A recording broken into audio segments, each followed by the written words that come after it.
আমাকে তো একটা ঘরে বসতে হবে, সে ঘরটা নিশ্চয়ই সরকার পক্ষের ঘরে গিয়ে বসবো না, বিরোধী পক্ষের ঘরে গিয়েই বসবো। আমি তাই বসেছি। মন্তব্য করেছেন বাড়ি থেকে বেরোনোর পরে যে কালের নিয়মে সবাইকে অন্য পথে যেতে হয়, আমিও সেটাতে পা মেলাচ্ছি।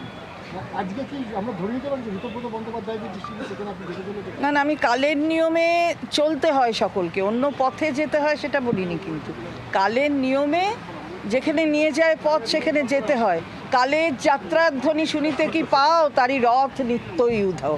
সুতরাং সেটা আমাদের মনে রাখতে হবে, সেটা যেখানে যেদিকে নিয়ে যাবে সময় বলে দেবে। আপনারাও দেখবেন, সবাই দেখবে, আমিও দেখব, আমাকেও কাল কোথায় নিয়ে যাচ্ছে। তৃণমূল কংগ্রেসের একাংশের নেতারা বলছেন আপনি গতকালের ঘটনার প্রসঙ্গ তুলেছেন, আপনি মর্মাহত সে কথাও বলেছেন, কিন্তু তারা অভিযোগ করছেন যে আপনি কেন তাদের বাধা দিলেন। আমি কাকে বাধা দেবো? আমার কাছে আসেইনি তো, ওরা আমার কাছে আসেইনি। আমার কাছে ঢুকলে তবে তো বাধা দেবো যে এই ঘরে ঢুকো না। তা আমি কোথা থেকে বাধা দেবো? কাদের বাধা দেবো?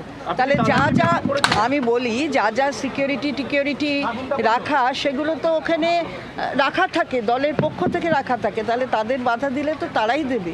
আমার ঘরেই তো ওরা ঢোকেনি, কেউ ঢোকেনি।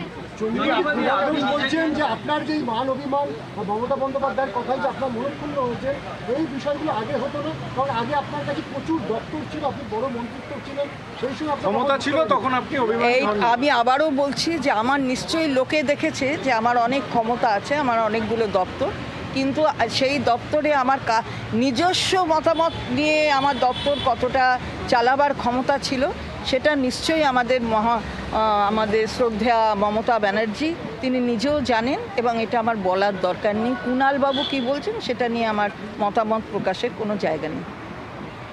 সেটা থেকে একটা বিষয় তৃণমূলের তরফ থেকে বলা হচ্ছে যে গতকাল আপনি যেভাবে তৃণমূল ভবন ছেড়ে বেরিয়েছেন, সেই সময় আপনি দলের নেতাকর্মী, বিধায়ক বা দলের শীর্ষ নেতৃত্বকে জানাতেন, তাহলে গোটা বিষয়টা তো অন্যরকম হতো। শীর্ষ নেতৃত্ব অর্থাৎ কারা যাদের বলছে, তারা কিন্তু ওখান থেকে আমাদের যে সহকর্মী ভাই ওখানে ছিলেন তাদের কুণালবাবুদের জানিয়েছে, তো সেখান থেকেই জানিয়েছে। আমি তখন সামনেই ছিলাম, এবং আমি ওখানে বসা, যদি তা তড়িঘড়ি করে বেরিয়ে যাওয়া এটা যেটা বলা হচ্ছে, আমি তড়িঘড়ি করে বেরোই না। আমি ওখানে যতক্ষণ প্রতিদিন থাকি, কালকে সেরকমই ছিলাম। আপনাদের অনেক সাংবাদিকও আমাকে দেখেছে, আমি ঘরে বসেছিলাম।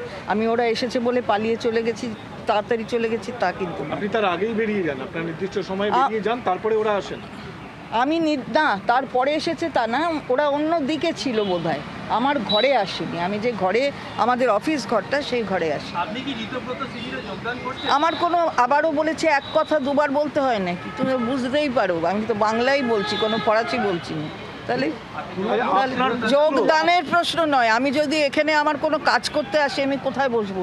নিশ্চয়ই সরকার পক্ষের ঘরে জায়গায় গিয়ে বসবো না, আমি তো বিরোধীদের জায়গায় গিয়েই বসবো। তো বিরোধী পক্ষের যে ঘর, সেখানে গিয়ে বসেছি, এতে যোগদানের কোনো ব্যাপার নেই। বলছেন যে আপনার ছেলে সৌরভ, তিনি আগেই গিয়েছিলেন ঋতব্রত শিবিরে এবং আপনি যাবেন সেই জন্যই করছেন। এর কোনো মানে নেই, এই কথার কোনো উত্তর হয় না। সৌরভ তো অনেক দিন আগে, বেশ কিছুদিন আগেই গেছে। কুণাল ঘোষ বিশ্বাস করবেন কি করবেন না তা নিয়ে আমার খুব একটা মাথা ব্যথা নেই, কিন্তু আমাদের অনেকেই জানে এবং অনেকেই বিশ্বাস করবেন হয়তো, এবং আমাদের এলাকায় গিয়ে, যেখানে আমি থাকি সেখানে গিয়ে ছেলেদের জিজ্ঞেস করলেও জানতে পারবেন। কুণালবাবু যদি একটু খোঁজ খবর নেন তাহলে জানতে পারবেন। এর মধ্যে সৌরভ যে 22 তারিখে নভোটেলে গেছে, সেই নভোটেলে যাওয়ার পর থেকে আমি সৌরভের সাথে গতকালের আগে অবধি একটা কথা পলিটিক্স নিয়ে বলিনি। অর্থাৎ নভোটেলে কি আলোচনা হয়েছে, ওখানে কি হয়েছে, সেটা যেমন সৌরভকে আমি জিজ্ঞেস করিনি, তেমনি আমার ওখানে কি হয়েছে ভবনে না কালীঘাটে, তেমনি সৌরভকেও সেই কথা জানায়নি। আমি সেই জিনিসটা মেনে চলি, এবং সেখানে দাঁড়িয়ে সৌরভ কোথায় গেছে তার জন্য আমি যাব, সেটা ব্যাপার নয়। তাহলে তো আমি সেদিনই চলে যেতাম, সেটা নয়। তার স্বাধীন, তার মতামত আছে। 47 বছর বয়স সৌরভে, তো 47 বছর বয়সে তার নিজের সিদ্ধান্ত নিশ্চয়ই নেবার অধিকার আছে, এটা কুণালবাবু নিশ্চয়ই মনে করবে। সুতরাং এটা বলে কোনো লাভ নেই। তাহলে যাবার পরেও কেন আমাকে রেখে দিলেন? আমি তো যেদিনকে নভোটেলে সৌরভ গিয়েছে, আমি তৎক্ষণাৎ গিয়ে নেত্রীকে বলেছি যে আমাকে ছেড়ে দিন। নেত্রী আমাকে বলেছিলেন যে না, ও গেছে, ঠিক আছে, তুমি থাকো। তা আমি ছিলাম যেরকম বলেছিলেন। আপনি কি চন্দ্রিমা ভট্টাচার্যকে আমরা অ্যাক্টিভ রাজনীতিতে পাবো তো? দেখা যাক না, সবটাই অ্যাক্টিভ, সবটাই অ্যাক্টিভ, অ্যাকশনে না থাকলে হবে কি করে? দেখুন কি হচ্ছে। না, এর পরে কথা হয়নি। গতকাল উনি আমার যেরকম বলেছেন,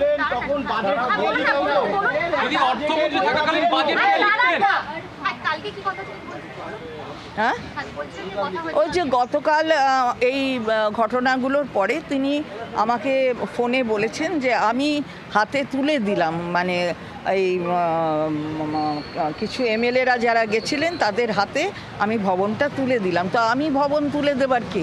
আমি তো জানি না, তারা আমার ঘরেই আসেনি, তাদের সাথে আমার দেখাও হয়নি। আমি বেরিয়ে গেছি, তারপরে তারা ওই ঘরে ঢুকেছে। সুতরাং আমার কাছে ভবন তুলে দেবার কোনো ব্যাপার নেই। সেটাইতেই তো আমি মর্মাহত হয়েছি, বেদনাহত হয়েছি যে আমার বিশ্বাসযোগ্যতা প্রশ্ন চিহ্নের মুখে। হয়তো আমার ব্যর্থতা, আমার কোনো অভিযোগ নেই, তাই জন্যই তো আমি পদত্যাগ করেছি। দিদি, আপনি যখন অর্থমন্ত্রী ছিলেন, সেই অর্থমন্ত্রী হিসাবে বাজেট পেশ করার সময় এই বাজেট কে লিখে দিত দিদি? কে লিখে দিত মন্ত্রগুপ্তি বলে দেব না, কিন্তু এটা আমি নিজে এত কেউ লিখে দেয় না, এ তো অনেকে থাকে, সে আলোচনার মধ্যে দিয়ে সেটা হয়। কিন্তু আমি যেটা বলতে চাইছি সেটা হচ্ছে আমি জেনেছি, আমি জানি বাজেটের কথা খানিকক্ষণ আগে, জনতা যখন জানে তার খানিকক্ষণ আগে আমি জানি। প্রেস থেকে নিয়ে যখন সিকিউরিটি দিয়ে পৌঁছে দেওয়া হয় মন্ত্রীর বাড়ি, সেই আধিকারিকরা সেই দায়িত্ব পালন করে প্রেস থেকে নিয়ে এসে সারা রাত্রির হয়, আপনারা জানেন ছাপাটা সারা রাত্রির হয়, তার কারণ এটার অনেক সিক্রেসি বজায় রাখতে হয়। সেই সিক্রেসি বজায় রাখার মধ্যে আমিও ওয়ান অফ দ্য পারসনস যে ও যার জানার কথা নয় আর কি। আমি যখন এসে দেয় আমাকে তখন আমি জানি, তার আগে জানি।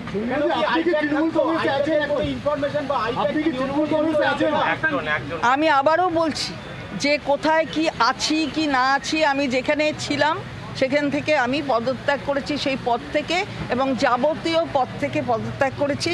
এমনকি যেগুলো ব্যাংকের আমি অথরাইজ সিগনেটারি ছিলাম, আমি সেই সমস্ত ব্যাংকের যেগুলো মানে তৃণমূল কংগ্রেসের, অল ইন্ডিয়া তৃণমূল কংগ্রেসের নামে ব্যাংক অ্যাকাউন্ট অথবা রিলেটেড ব্যাংক অ্যাকাউন্ট, আমি যার যার অথরাইজ সিগনেটারি ছিলাম আমি সব থেকে রিজাইন করেছি।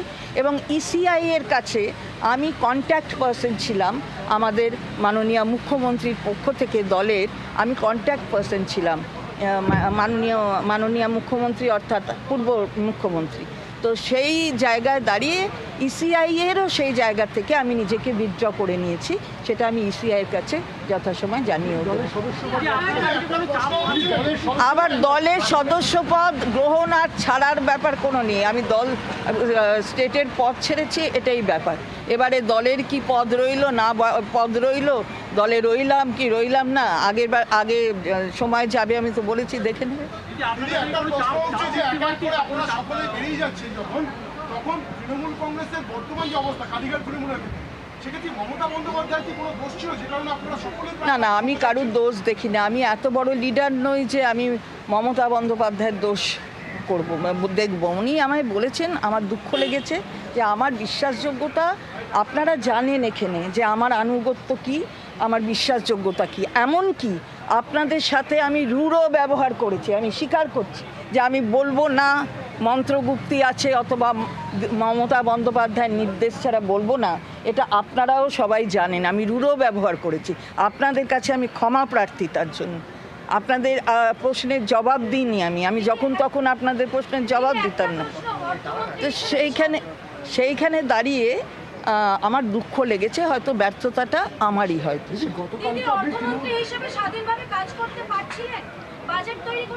আবার বলে দিয়েছে একবার তো শুনেছে। তৃণমূল ভবন ছেড়ে আপনি বেরিয়ে এসেছেন, তারপর পদত্যাগ করলেন, আর কি আপনাদের তৃণমূল ভবনে দেখা যাবে না? কি করি, সে তো সম্ভব নয়, কারণ যেখানটায় আমার বিশ্বাসযোগ্যতা নেই আমি ভবনে যাব কি? প্রশ্নই নেই। না, আমাকে কালীঘাটে যাওয়ার কথা তো বলেননি নেত্রী, আমাকে ভবনে থাকার কথা বলছে।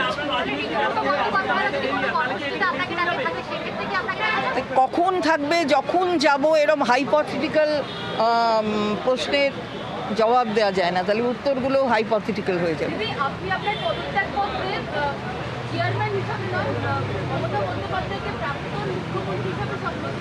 হ্যাঁ লিখেছি, তার কারণ হচ্ছে কি আছে না আছে তাই নিয়ে মামলা আছে, আমি এটা নিয়ে আর কনফিউশন ক্রিয়েট করবার জায়গায় যেতে চাইনি, কারণ এটা তো আমি আমার মনের ব্যথা ব্যক্ত করেছি। তার জন্য এখন কিছু ব্যাপার রয়েছে যেটা বিচারাধীন কোর্টে, কিছু ব্যাপার আছে যেটা বিচারাধীন ইলেকশন কমিশনের কাছে। ফলে আমি ওই কনফিউশনের মধ্যে, ওই প্রবলেমের মধ্যে যেতে চাইনি, তাই তাকে ফরওয়ার্ড চিফ মিনিস্টার হিসেবে সম্বোধন দিদি, করেছি। সেটা হচ্ছে যে আপনি তো পদত্যাগ করেছেন এবং সেই জায়গায় দাঁড়িয়ে আপনি এই যে বলছেন যে মমতা বন্দ্যোপাধ্যায়ের কথা আপনার খারাপ লেগেছে, কষ্ট পেয়েছেন, আপনার বিশ্বাসযোগ্যতা নিয়ে প্রশ্ন উঠেছে, আপনার আনুগত্য নিয়ে প্রশ্ন উঠেছে। আমার প্রশ্ন এটাই যে আপনি এত বছর ধরে তৃণমূল কংগ্রেসে মমতা বন্দ্যোপাধ্যায়ের কার্য ছাড় শুরু করেছেন, ক্যাবিনেটে গুরুত্বপূর্ণ দপ্তর সামলেছেন, এইটা কি একদিনের ক্ষোভ নাকি অনেক দিনের পুঞ্জীভূত ক্ষোভে পরিচিত? না, আছে পুঞ্জীভূত কিছু ক্ষোভ নয়। আমারও তো বয়স হয়েছে, ক্ষোভ মানুষের থাকতে পারে কিছুতে, কিন্তু সেগুলো কি করে প্রশমিত করতে হয়, এই সময়ের সাথে সাথে কিভাবে চলতে হয়, সেটা তো নিশ্চয়ই অভিজ্ঞতার ফলে আমাদের হয়ে থাকে। কিন্তু সব কিছুটা বিশ্বাসযোগ্যতাটা যখন প্রশ্নের মুখে থেকে যায় না, তখন আর সেখানে থাকা উচিত নয় বলে মনে হয়েছে, তাই পদত্যাগ। বাংলার আওয়াজ, বাঙালির আবেগ, জি 24 ঘন্টা।